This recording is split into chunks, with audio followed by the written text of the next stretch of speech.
Venezuela volvió a traer la atención de la geopolítica global en América Latina. ¿Es el único escenario de conflicto? ¿Hay otros? Estamos con Karina Solmirano, una especialista, politóloga especialista en seguridad internacional, con maestría por la Universidad de Denver en esta área. Muchísimas gracias, Karina, por estar aquí. Gracias, gracias, Luciana. Es muy interesante porque el seguimiento de la crisis venezolana nos ha, de alguna manera, puesto muy en alerta en torno al peso que potencias como China, Rusia, Irán estaban teniendo en la región, y quizás estamos un poco, los ciudadanos comunes, un poco inadvertidos acerca de esto.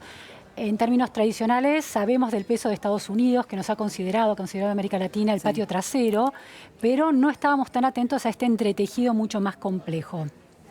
¿Es correcto pensar que Venezuela de alguna manera puso en evidencia esta crisis o esta interrelación, o en otros puntos de América Latina también está en juego? Yo diría que no es novedoso que se esté como jugando este tablero de ajedrez en América Latina y especialmente aprovechando el conflicto actual en Venezuela. Diría que en América Latina es un poco...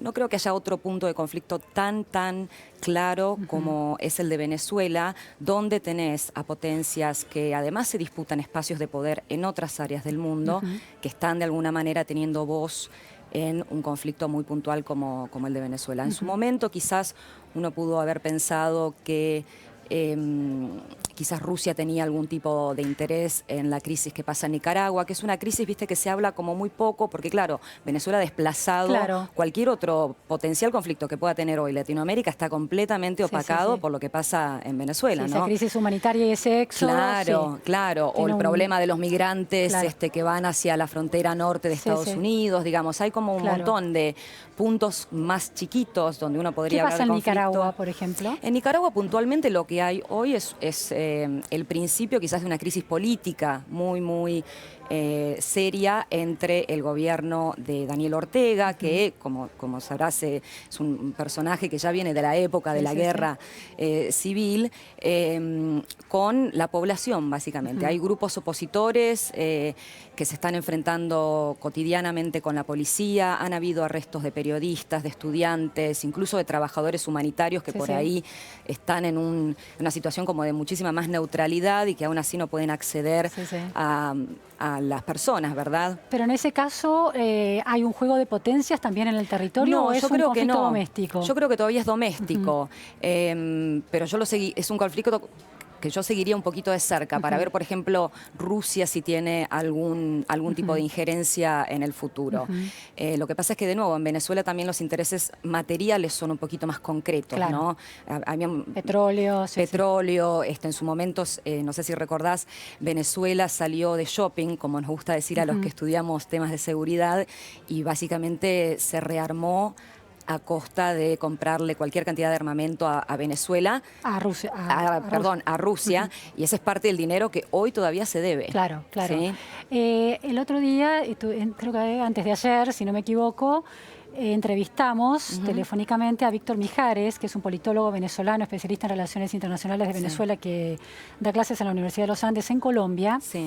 Y estuvimos analizando un libro que se acaba de publicar en Colombia de una periodista venezolana que se llama Venezuela en sus horas claves, en el laberinto, algo así, María Angélica Correa, que plantea que la presencia militar rusa en Venezuela es mucho mayor de lo que uno espera, que han llegado bombarderos con capacidad de portar armas atómicas. La posibilidad de una amenaza nuclear, ¿está creciendo en América Latina? Sería peligrosísimo, sobre todo porque América Latina es parte de tratados de no proliferación muy importantes, entre ellos el Tratado de Tlatelolco, que declara a América Latina como una zona libre de armas nucleares. Habría que ver en ese tipo de información que circula si verdaderamente Rusia se va a arriesgar a transportar algo que tenga el poder atómico, por más pequeño que sea, a una región como América Latina. Acordémonos que en el 62 la crisis de los misiles casi nos lleva a una tercera guerra mundial, con lo cual Digo, yo sería muy cauto con la información respecto al potencial de un desplazamiento de armas nucleares a la región de América Latina. Creo que sería básicamente una locura total, que además eso sí para mí definitivamente llevaría a un punto casi de no retorno, de comprobarse esa información, porque definitivamente Estados Unidos y otros países probablemente actuarían en ese caso. Claro. ¿No? Después está la otra amenaza, que es la del terrorismo internacional, transnacional, y la presencia de Irán también en Venezuela dispara alertas entre algunos analistas. ¿Cómo lo ves vos? Yo creo que no solo en Venezuela, ¿no? Ya hay una alerta que está extendida hace bastantes años en la zona de la Triple Frontera, ¿verdad? Donde Estados Unidos y los gobiernos de Argentina, Brasil y Paraguay vienen trabajando en una especie de comando tripartito plus one, que le llaman, ¿no? Respecto a la potencial amenaza de Hezbollah, sobre todo en la zona de Paraguay. Esto no es nuevo, y en una situación de inestabilidad política como la que tiene Venezuela hoy, esos son como los momentos que muchas veces se explotan para generar este tipo de presencias. Pensá que, por ejemplo, saliéndonos medio minuto de América Latina y yéndonos a Siria, el hecho de que el Estado Islámico haya crecido tanto en su momento en Siria tuvo que ver con ese vacío completo de autoridad política que se produce con la guerra civil.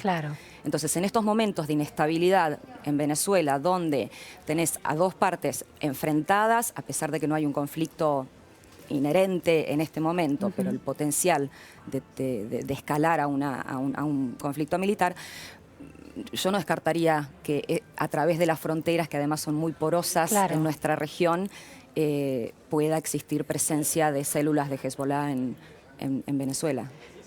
Karina, otro de los problemas que los analistas señalan en América Latina es la fuerte polarización que se da en algunos territorios domésticos, Argentina, Brasil, y cómo eso impacta en la política exterior, una política exterior también polarizada. El ejemplo de Argentina es la relación que mantuvo la gestión kirchnerista con Venezuela y la gestión actual, que está en las antípodas. Eso hace perder cierta continuidad a las políticas de Estado. ¿Cuán preocupante es esa especie de zigzag en la manera de plantarse ante el mundo exterior a partir de la polarización?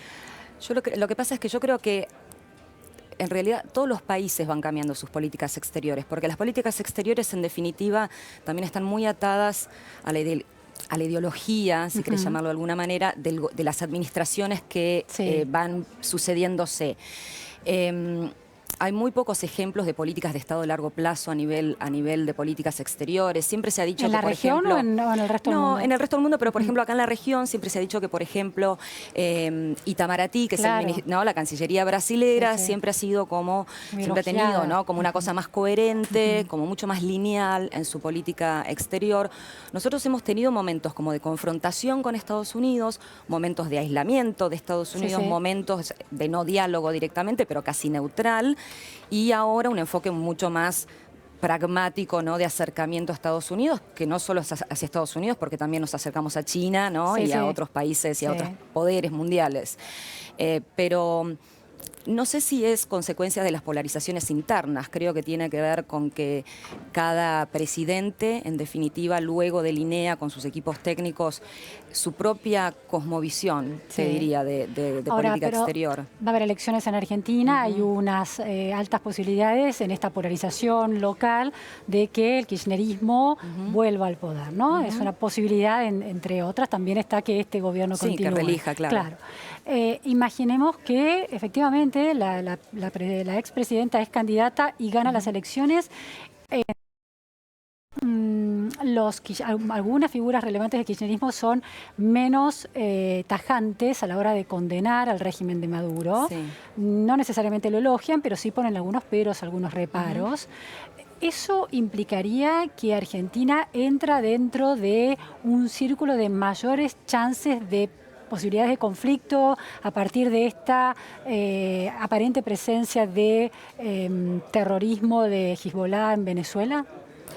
Vos decís, en el potencial caso de que ganase el kirchnerismo en su relación con Venezuela. Yo creo que es muy difícil, porque creo que Una cosa fue cuando todavía Chávez estaba vivo y estos primeros años de la administración Maduro, donde el eje bolivariano de alguna manera tuvo como un consenso interno entre varios de los países, incluyendo Argentina.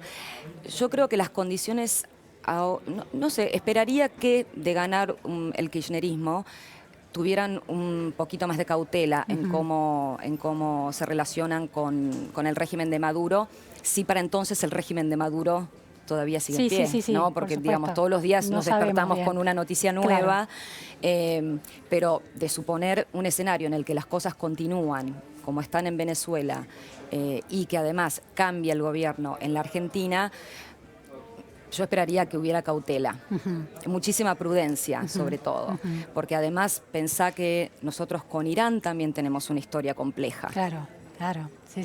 ¿No? La presidenta acaba de decir en su libro que firmar el acuerdo con Irán de alguna manera fue como una cosa muy naïve. Yo esperaría cautela. Bien. Sí. Me gusta un concepto que usa Andrés Servin Pont, que no llama a las Fuerzas Armadas, sino instrumento militar. Sí.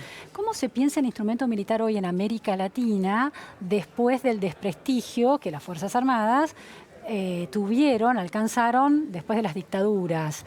¿Y qué rol tiene efectivamente en un país como Argentina o en un país como Chile? Porque la comparación Chile y Argentina me parece interesante, con historias de dictaduras y al mismo tiempo un país que despega en términos económicos y sociales y un país que se estanca o decae como el argentino. Sí. ¿Cómo juega ese instrumento militar en la cosmovisión de la defensa y la seguridad hoy y de la geopolítica de la región hoy? Sí.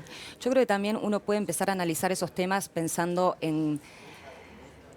Y esto es volver mucho en el tiempo, ¿no? Pero yo siempre digo, tenemos que entender cómo fueron esas transiciones también. Nuestra transición fue traumática, ¿no? Con una guerra perdida, las Fuerzas Armadas completamente desprestigiadas luego de la guerra, pero además por la dictadura y los efectos de la dictadura sobre los derechos humanos, y versus la dictadura chilena y o brasilera, que a pesar de las acusaciones de derechos humanos y demás que tuvieron ellos también al interior de sus países, en su momento de transición, los gobiernos democráticos heredan modelos económicamente más progresivos, ¿no? En el sentido de que las economías estaban mucho mejor. Más consolidadas. Estaban más consolidados. Y en el caso chileno te diría que hasta es muy llamativo porque vos pensás que no se cambió tanto ese gobierno, ese modelo económico que se había implementado en los años 70 con los Chicago Boys y como la primera escuela neoliberal que tuvo la región a nivel económico. Y creo que esa continuidad y el hecho quizás también de que por ahí no se revisó el pasado, es llamativo que ninguno de los dos países se revisó el pasado, ¿verdad? Y que cada vez que se quiso hacer... Hay como un tema todavía ahí. Sí, pesa todavía las Fuerzas Armadas mucho, como un factor de poder. Totalmente. ¿En Argentina no? En Argentina las Fuerzas Armadas lamentablemente quedaron en una posición de mucho desprestigio y las diferentes administraciones democráticas lo que trataron de hacer también fue de ejercer lo que se dice en la jerga de estudios cívico-militares, la supremacía civil sobre el instrumento militar. Claro, reordenarlas, quitarles también como todo ese deseo potencial de volver a cumplir un rol político. Viste que la semana pasada Juan Batalé me decía, o hace un par de días Juan decía, hay un tema con el rol político, ¿no? Uno le da el rol político que se puede a las Fuerzas Armadas. En el caso de Argentina, digamos, ese rol se le fue quitando, se lo fueron subordinados, se le hicieron enormes recortes presupuestarios a las Fuerzas Armadas argentinas en comparación a Chile, que es hoy un país que se benefició de dos cosas. Por un lado, de una ley secreta, la ley reservada del cobre, que le daba a las Fuerzas Armadas el 10% de los ingresos de la venta del cobre para la compra de armamentos, de manera completamente discrecional. ¿Sí? Una ley del Congreso chileno. Exactamente. Secreta, pero aprobada por el Secreta Congreso. en el sentido de que no se podía revelar determinadas partes de las compras que se hacían, pero que se le daba una transferencia de fondos todos los años a partir de la venta del cobre al Ministerio de Defensa. En los años 70 era el Consejo Superior de Defensa, otro aparato, pero bueno. Eso hizo que, por ejemplo, a mediados de 2010, por ejemplo, muchas personas digamos, que analizan temas militares dijeran que Chile es básicamente el único país de América Latina con una capacidad militar del estilo de la OTAN. ¿En serio? A ese nivel de tener como... ¿Del estilo qué quiere decir? No del poder de fuego, no pero sí del nivel de sofisticación. Del nivel de sofisticación del armamento.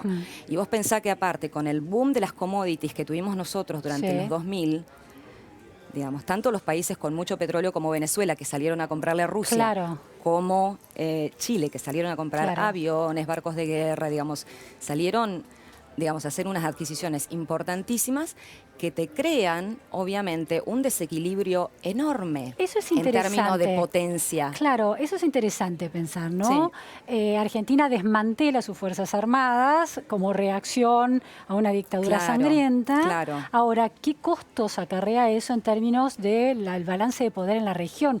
¿Por qué hoy un país necesita del poder militar que tiene Chile?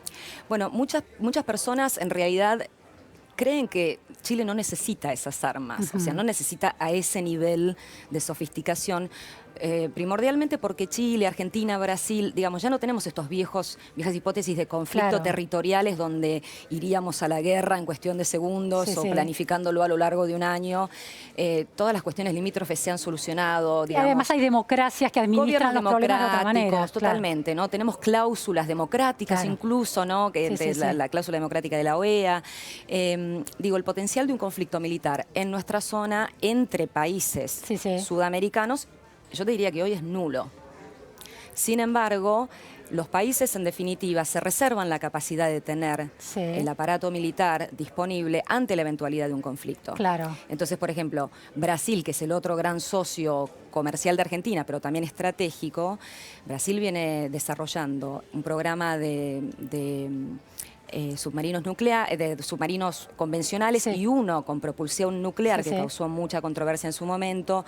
Está desarrollando también aviones de combate con Suecia para mejorar su fuerza aérea y demás. Y uno pregunta por qué lo hace Brasil, ¿no? O sea, ¿cuál es la motivación para hacer este tipo de compras? Y Brasil te dice, bueno, yo tengo toda la zona del Amazonas, territorio enorme por proteger, y desde 2000 y algo, las costas donde se va a empezar a explorar petróleo. Claro. Es disuasorio de alguna manera. Es completamente disuasorio. Ellos te lo plantean de esa manera, sus distintas estrategias. Ellos dicen, nuestra capacidad militar simplemente es para tener ese poder disuasivo frente a un potencial conflicto. Es mucho más disuasorio que una alerta ante posibles riesgos de terrorismo internacional, por ejemplo. Sí, porque además con el terrorismo, viste que, fíjate lo que pasó en Sri Lanka, completamente... Claro, la lógica es otra. La lógica es completamente distinta. No es un ejército combatiendo. Claro. Ahí son los servicios de seguridad. Ahí son servicios de seguridad, servicios de inteligencia más que nada. Algunas Fuerzas Armadas también en otros países del mundo hacen como esta misión dual, le digo yo, de hacer defensa y al mismo tiempo también temas de inteligencia. Pero estos temas, claro, si nos remitimos solamente a temas de defensa, sobre todo en nuestros contextos, acá estamos hablando de potenciales conflictos territoriales o, ¿no?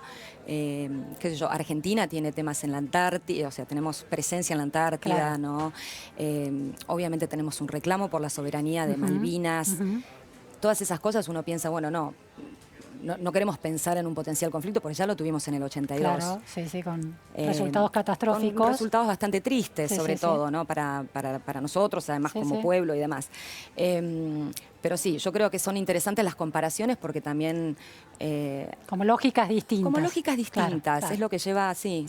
Argentina ahora, con la nueva directiva de política de defensa, que creo que el año pasado la presentaron, lo que está previendo también es en el escenario de nuevos potenciales conflictos, es mejorar este elemento militar, ¿no? Que se mejora también con muchísima más inversión en tecnología, en armamentos y Bueno, hemos tenido un panorama muy interesante de cómo se cruzan los problemas geopolíticos, las nuevas hipótesis de conflicto y el rol de las Fuerzas Armadas. Muchísimas gracias, Karina. Muy interesante, mucha precisión en tu análisis. Gracias.